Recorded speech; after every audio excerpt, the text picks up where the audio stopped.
one way that I use and rely on. 5, divided into 6 different sections, is trust, hope, relate, interest, value, and expectations.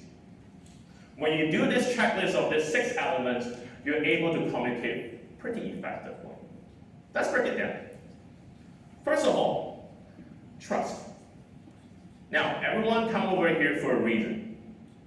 Because you're here hoping to learn something new. The value of trusting the brand of TED, that is an element of trust. If you don't trust the speaker in front of you, basically, it doesn't make sense at all. The trust is missing, no one will communicate with you or connect with you. Think about a moment that if you're a child, and you have been promising your mom, hey, I will do better, and you fail and lost her trust 3, 4, 5 times. Would that person trust whatever you're going to say after that? No. Think about that in an adult situation. You promise your boss to do something. And then, if you're still fortunate to be still in the workplace, congratulations. At least you are still able to pay. But if you lose this option of getting the trust, no one will listen to whatever you've got to say, no matter how brilliant your idea is. So trust is the first element. Next, before we get that trust, right? The next step is the hope.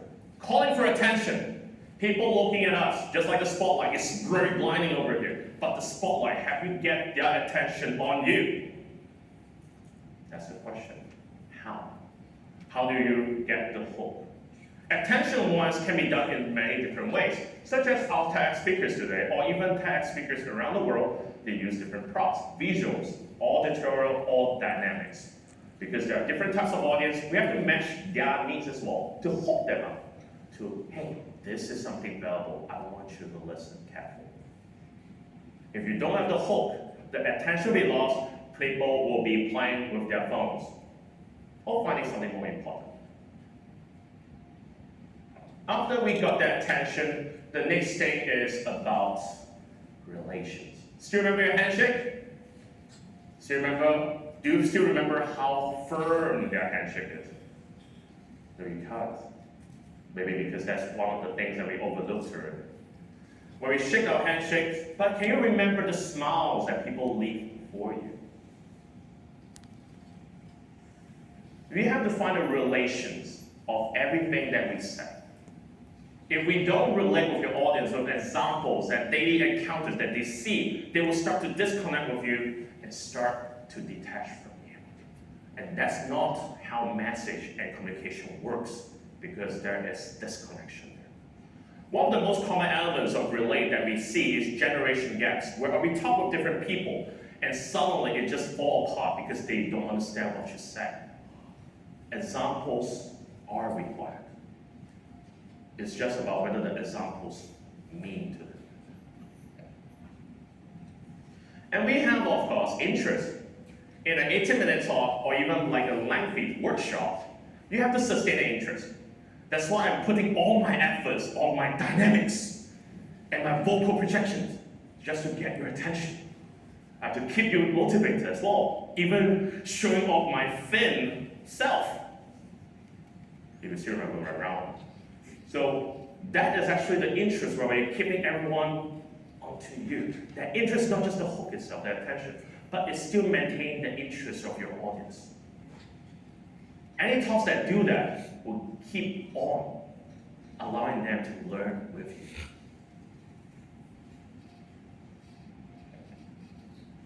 And as we all say in speeches, content is king. However, due to my research and my practices, even winning the world champion, I still cannot communicate with different people because some people don't think that is valuable. The value, is it clear? Your key message, is it worth their time here? Now, what are the daily examples that we can see? Anyone watch video reels or short videos? Raise your hand. Okay, now, when you see those short reels, how much time are you giving yourself before you swap to the next one? not too long. I actually, like when I saw myself on the YouTube itself, I simply, within 3 seconds, I saw away. I don't like to see myself, especially my round face. But the thing is, I saw because I lost interest. You have to keep them attentive. Like there are many famous YouTubers, or even like KOLs. KOLs means basically key opinion leaders. They have the common element to communicate with you guys, to keep a lot of interesting content. And that's why, if you have no interesting content to link to the value that you want to give, dude, the value is like, why do I spend 10 minutes listening to your talk? No point. There's no value for me. I walk out this room, I forget what you said. I only still remember the thin Aaron. And then finally, the last thing we do is expectations. Everyone here comes with an expectation and anticipation. What a TED Talk will be, what a talk show will be, what a workshop will be, etc. Did I live up to expectations? The expectation is what we care. If you don't live up to the expectation of your audience, basically, your talk will simply fade away.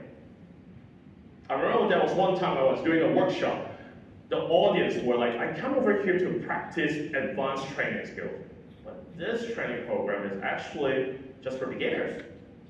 The expectations towards it actually disconnect with you already because they are not here for what they want.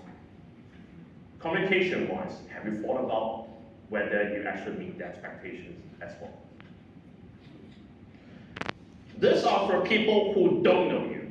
What about people who know you? We have something called subjective bias, stereotypes.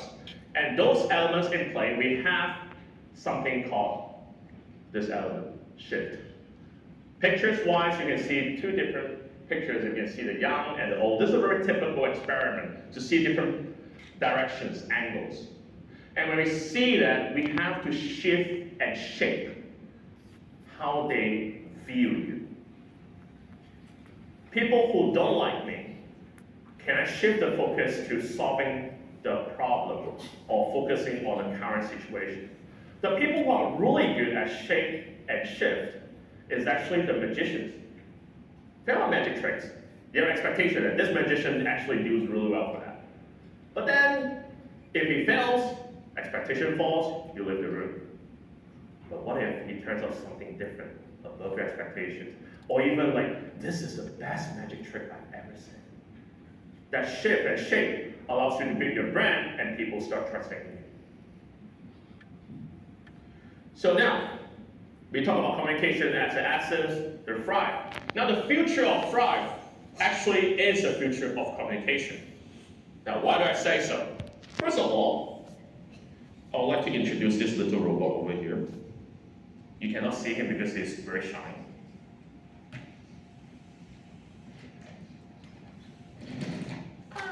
Sorry. So you have to add some entertainment. As soon as you happen, you can see this little robot over here. He's a very shy guy. And this is one of the elements that in the future it will happen. For example, can you talk about the favorite spots in Hong Kong?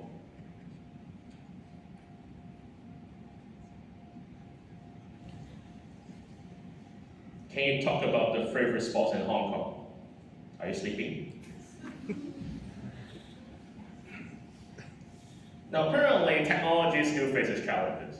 Not always. I don't know, but we always see the first challenge of the evening. It's not responsive. Now, the thing is that this is also the future of communication. For people who are introverts, for people who lack connections, we have things that help us to build the connection to the world. Think about metaverse. Think about the virtual reality. Now, let me show you something that is basically one of my favorites, holograms. Now, in holograms-wise, in the future, this is going to be what happens. Now, you can see this is basically an AR glass. And I can do a lot of different functions with my AR glass to really help me to learn different languages or even take pictures. Done. You got the picture. Don't worry, it's not my robot. But the thing is that when you take pictures-wise, it also has this function of translating in real time. If they speak in different language-wise, I can really master the communication with them. Helps to speed things up, helps to remove language barriers, and also capturing the essence of communication.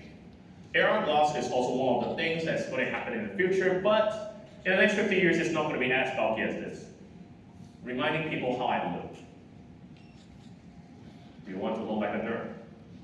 It will change, don't worry. But this is actually one of the ways. They might be actually reducing to contact lens.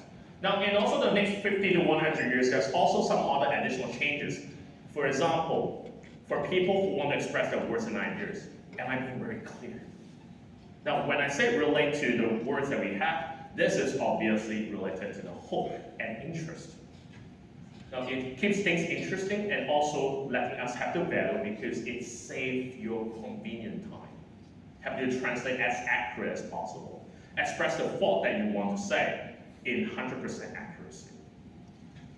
And then recently I was rewatching this TED Talk. And this TED Talk actually talked about the invisible computers.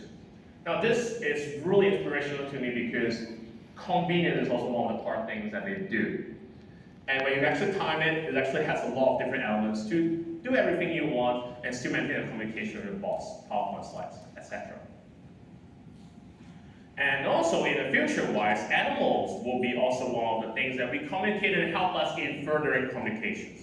Because it has an empathetical element and the cuteness effect. I'm not about, but at least there is a cuteness effect that helps. And obviously issues, challenges that we face, such as wrong information, misinformation that we see, we learn wrong things, and also people impersonating us to scam our families. So in short, of course you can't just look at the slide, what I'm trying to wrap it up is that I want to know about the talk itself is actually important to make us feel. That's the power of communication. Thank you.